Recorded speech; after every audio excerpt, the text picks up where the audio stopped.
Rave Radio.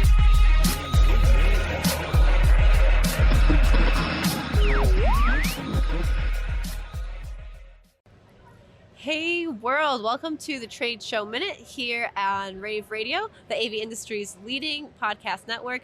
I'm your host, Victoria Barella, or maybe I'm the co-host, and this is my host, co-host? We can both be co-hosts. I don't know if you were listening to the show. They've been streamed all week.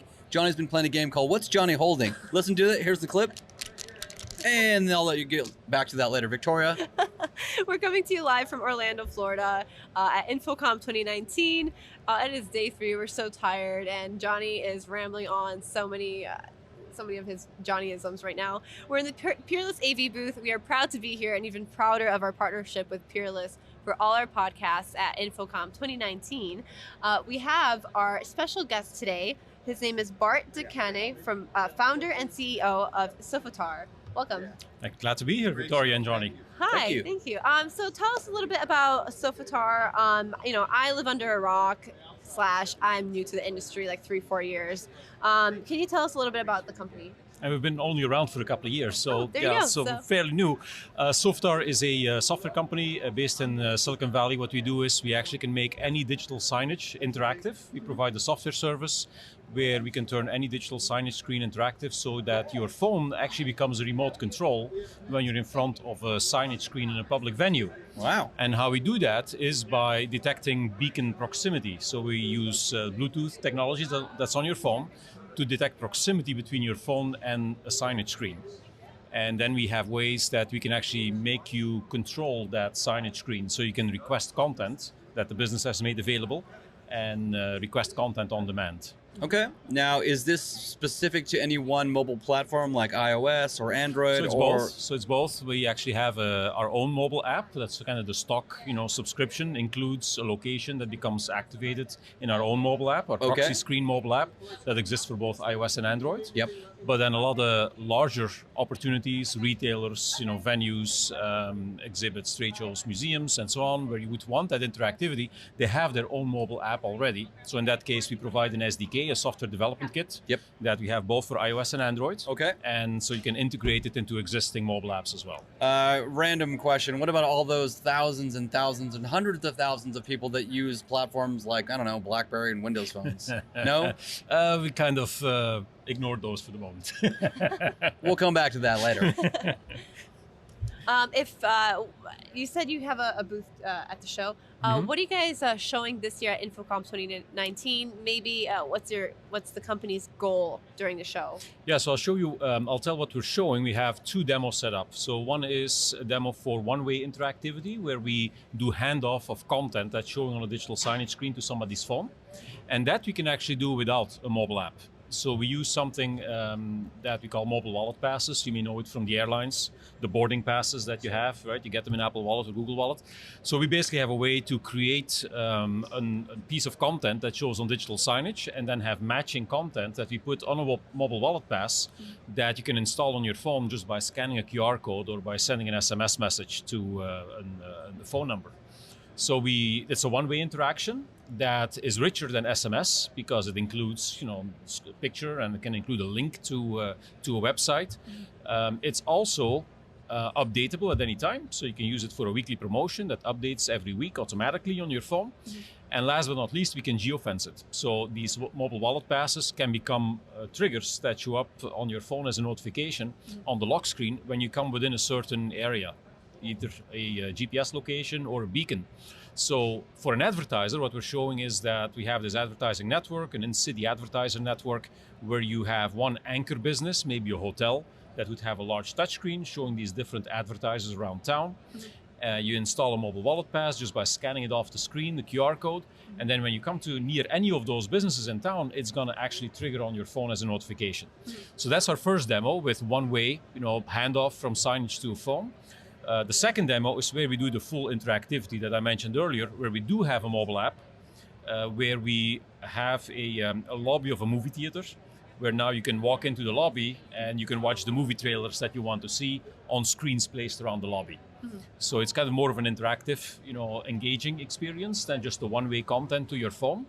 And the advantage of that one is also that you can provide analytics back to the business in terms of which viewer looked at what content, dwell times, how long were they in front of a screen, right? So we can provide that with our two-way proxy screen solution.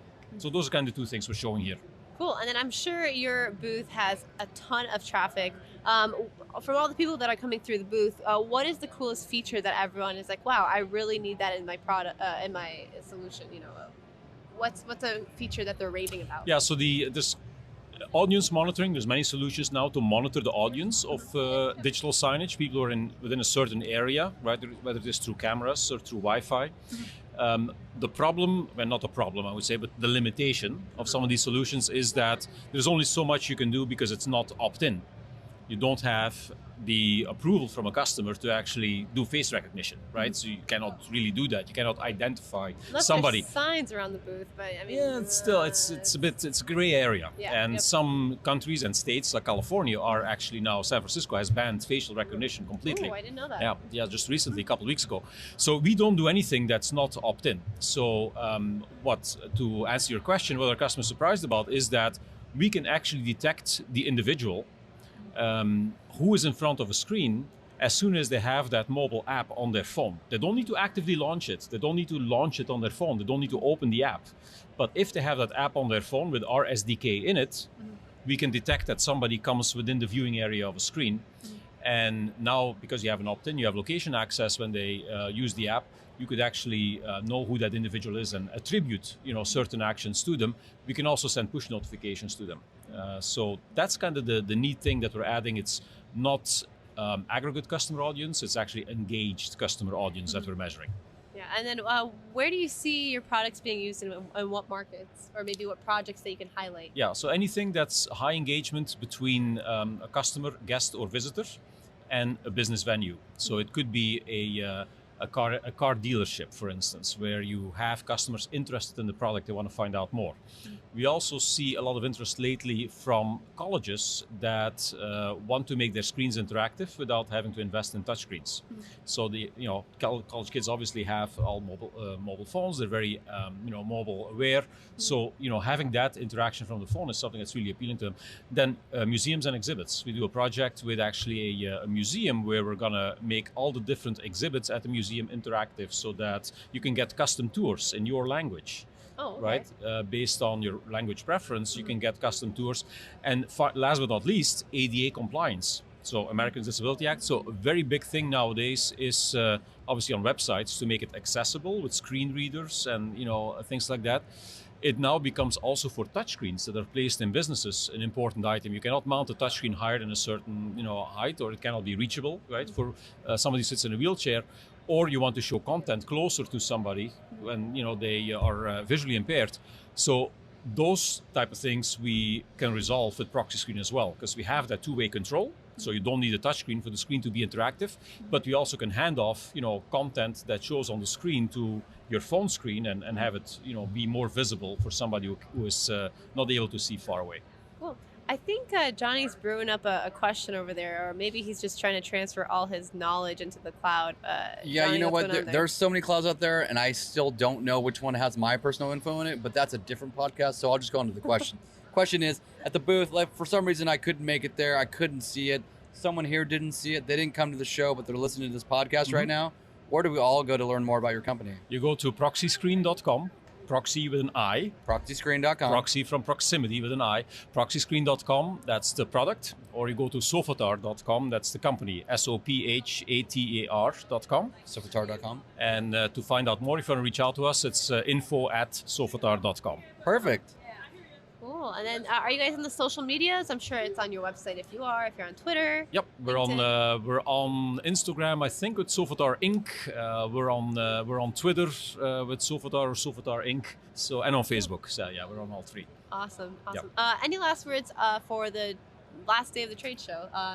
Has this been a good year for you guys? It's been a great year for us. We introduced Proxy Screen actually a few months ago at DSC. Now we're having some new things added to it, and it's been a great experience here in Orlando. Just the weather isn't that great this year, but yeah, but it's okay. Everyone's inside anyway. I'm actually going to Miami tomorrow, but I'm not sure I'm going to be able to wear my swimsuit. No, yeah. Well, thank you so much for coming onto the show. My pleasure. Thank you. Thanks, Johnny, for all the cool questions and the curveballs and your little. I'm sorry, what was that sound? Oh, yeah. What's Johnny holding? This little game? We have a 1-800 number out there, so if you don't know what it is, go back in time, listen to the podcast with Doug. He's waiting for those calls. Oh gosh, but if that concludes our podcast for today. If you're out there listening and want to listen to more podcasts, please tune in or read or watch all the Infocom coverage. Go to our microsite at ravepubs.com/Infocom2019. If you happen to be in Orlando here and you just want to say hi or grab a coffee somewhere around here, or just the last 40 minutes, stop by at the Peerless AV booth where we're located and say hi. But thank you so much, Bart, for coming on to the show. My pleasure. Thanks a lot. Thank you. Likewise.